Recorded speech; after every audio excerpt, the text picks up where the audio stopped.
Her betrayal wasn't loud. It didn't arrive with obvious signs, dramatic scenes, or careless mistakes. It came quietly, wrapped in routine, hidden behind smiles, and protected by planning. And that was the part that broke me the most. I met her when my life was simple and honest. I believed in showing up, speaking clearly, and loving without backup plans. She told me she admired that about me. She said I was safe, real, and different from everyone else. I thought those words meant loyalty. I didn't realize they meant convenience. We built a life that looked solid from the outside. Shared mornings, inside jokes, long conversations at night about the future we said we wanted together. She learned my habits, my weaknesses, my fears. I trusted her with the parts of me I had never given to anyone else. What I didn't know was that while I was being open, she was being strategic. Her betrayal didn't begin with cheating. It began with preparation. She became careful with her phone long before she became distant with her heart. Notifications were muted. Screens were angled away. Passwords changed casually, explained as privacy or work stuff. I respected it because I believed trust meant not asking too many questions. She started creating space without calling it distance. Late nights that had reasonable explanations. Sudden errands. New routines that didn't include me. When I noticed the changes, she had answers ready, calm, believable, and perfectly timed. That's when I understand now. Nothing was spontaneous. Everything was rehearsed. She had already decided before I ever suspected.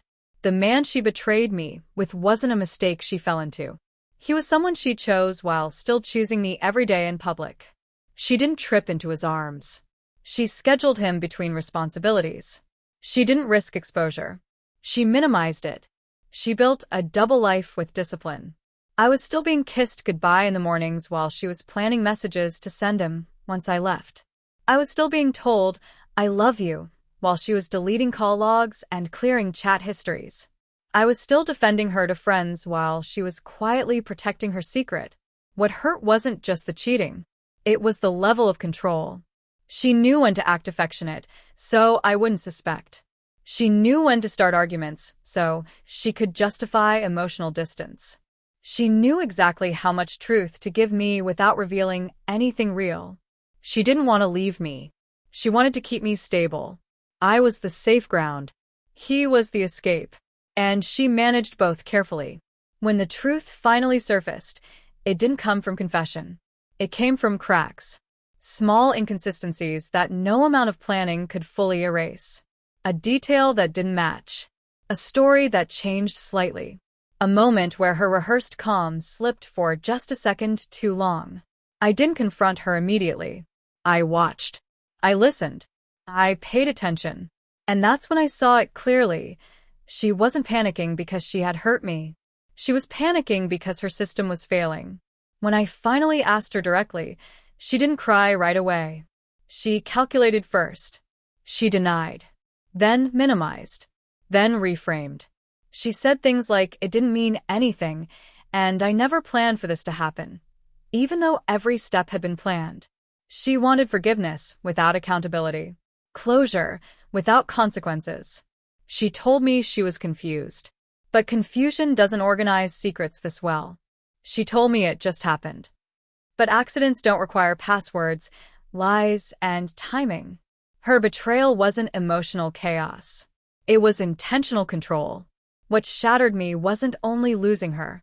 It was realizing the version of her I loved never fully existed. The woman I trusted was a character she played convincingly while protecting something else behind the scenes. I had been loyal to a story she was rewriting privately. Walking away wasn't immediate. There was grief. There was disbelief. There were nights I replayed every moment, wondering where reality split into two paths without me noticing. But slowly, something else replaced the pain. Clarity. I stopped blaming myself for not seeing it sooner. Because the truth is, I wasn't blind. I was trusting. And trust isn't a flaw. It only becomes dangerous when someone uses it as a cover. I learned that betrayal doesn't always come from recklessness. Sometimes it comes from patience. From people who plan carefully, smile convincingly, and never intend to get caught. I didn't lose her because I wasn't enough. I lost her because she needed deception more than honesty. And the day I walked away, I didn't feel weak. I felt free. Because the moment her secret life collapsed, mine finally became real again. Her betrayal was never an accident. It was a carefully crafted secret. And choosing myself was the first honest decision in a relationship that had been dishonest for far too long.